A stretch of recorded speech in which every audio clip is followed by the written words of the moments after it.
Okay, here's a game. Let's see, Nelson or Kelson? Kelson Vieira. Okay, let's play e5. Get some sort of classical opening here, maybe. g3. Unusual way of playing.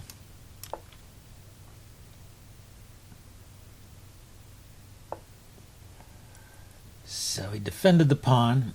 He's just going for a very quiet setup. I guess this is a King's Indian attack with the pawn on e4 and the bishop on g2.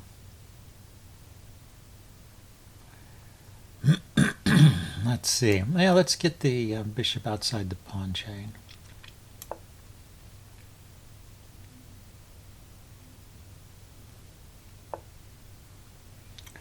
And he just opposes it. Okay, I'm going to drop back. If he wants to trade bishops, at least I will take with the a pawn here and get an open file for my rook. So that's something.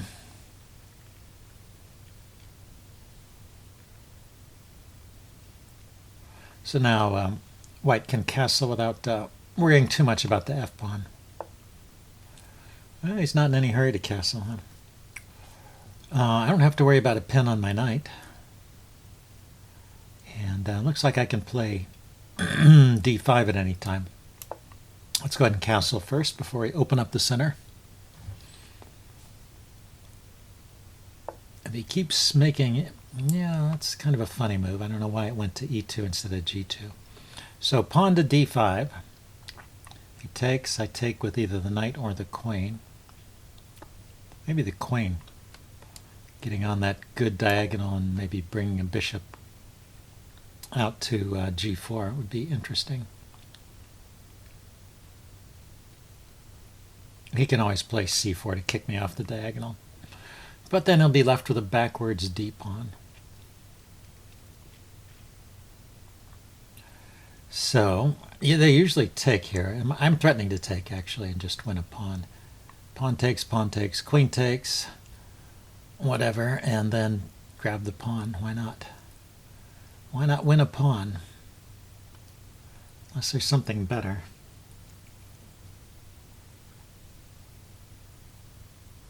Pawn takes, yeah, I can just take with the knight right away.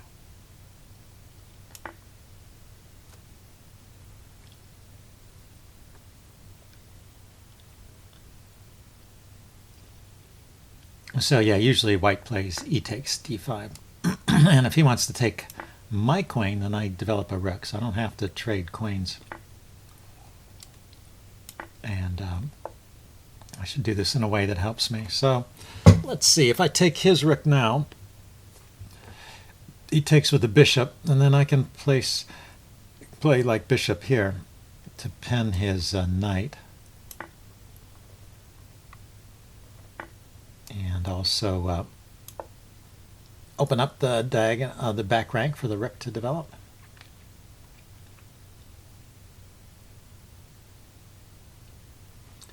Let's see, he can kick my bishop. Now I can take the pawn.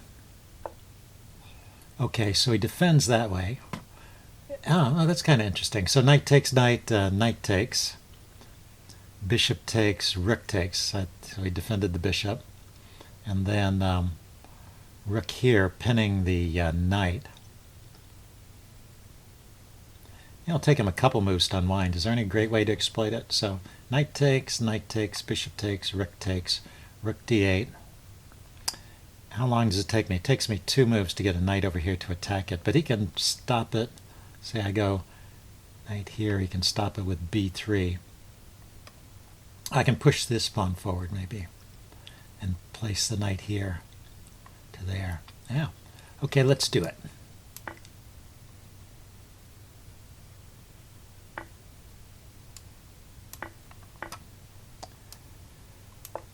So I'm a pawn up, and I have, I think, a nice pressure against him. Yeah, so he can defend.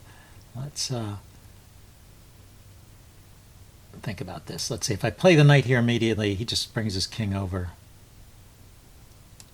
Yeah, okay, so I should push the pawn just to gain more space, and I'm going to defend the pawn like this now that he unpinned his knight.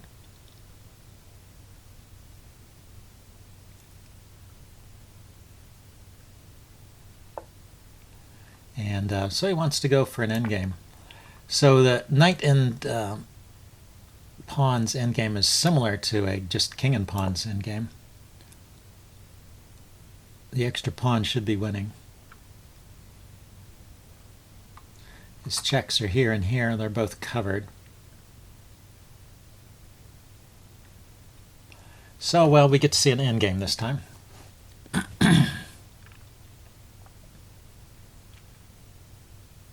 You really shouldn't go so willingly into a minor piece endgame when you're down a pawn. It's better if you're down a pawn. It's better to go to a rook and pawn endgame.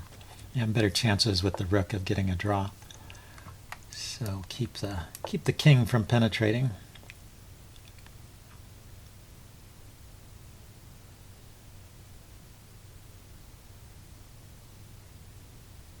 And of course, I'll look for chances to trade off his knight.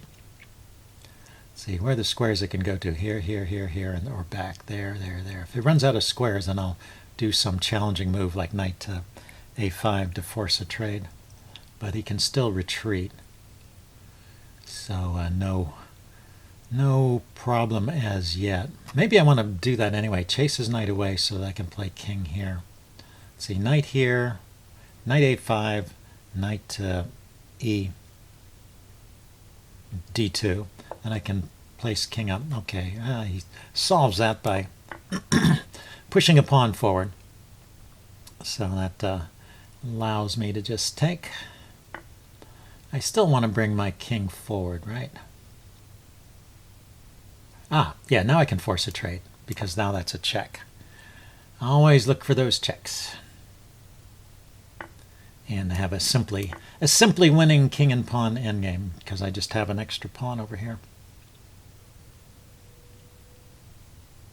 And when there's pawns on both sides of the board and you have an extra pawn, it's almost always winning because you can create a passed pawn with your extra pawn.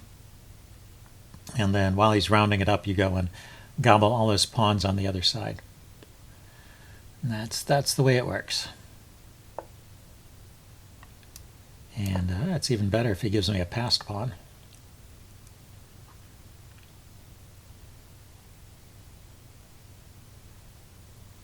So this is stage. At this stage, I just have to run him out of moves. Shouldn't be too hard. And when his king moves away, then I step my king forward inch by inch, making progress.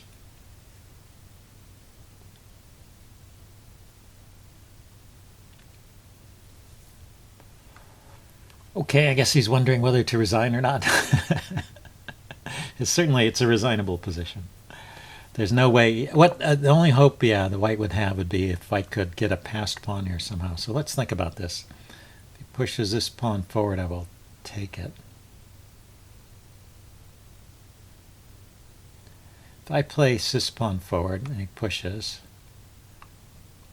if he goes here, I take. If he pushes, it's locked up. Why don't I just no,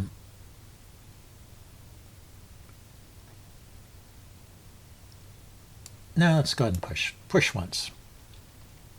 See if he wants to push again. If he pushes the the c pawn forward, then that gives me the d4 square. I can start walking around this way and gobble those pawns. His king is never going away. Yeah, so he doesn't do that. But at some point he runs out of moves. So let's place my king over here. I'll just move my king back and forth a couple of times. He can't go forward with this pawn, I will take it. If he goes forward with this pawn, I will take it. Yeah, I just didn't see how he could create a passed pawn. Sometimes it can happen with some breakthrough, some clever pawn breakthrough. You sacrifice a couple of pawns to get one that's a passer. But I don't see it happening over here.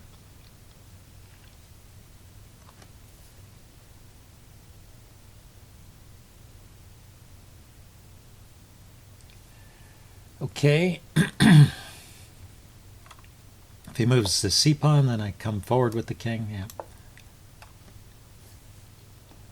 I can waste quite a bit of time here. If he pushes one more pawn forward, I think I won't take. I'll just push the... if he plays h4, I will play h6. And then he can either trade or push. And anytime he's not moving a pawn or making a threat, then I'll just move my king back and forth. When he does that, I will take. And now my king comes in this way. And since his king can never leave that square, here I will take. I'll just go over and gobble this pawn. This king is stuck over there.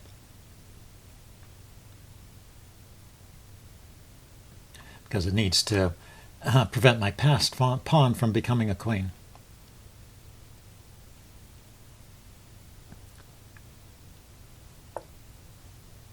And when he plays h4, I play h6, so we can trade, but his king is still stuck. I just need to make sure that that f-pawn stays protected. That's the key to this position, the key winning advantage that I have, a protected pass pawn.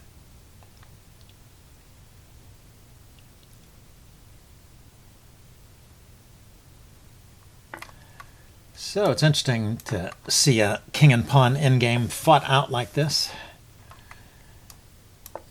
If he steps forward one more step, then I can push this pawn forward and get a queen.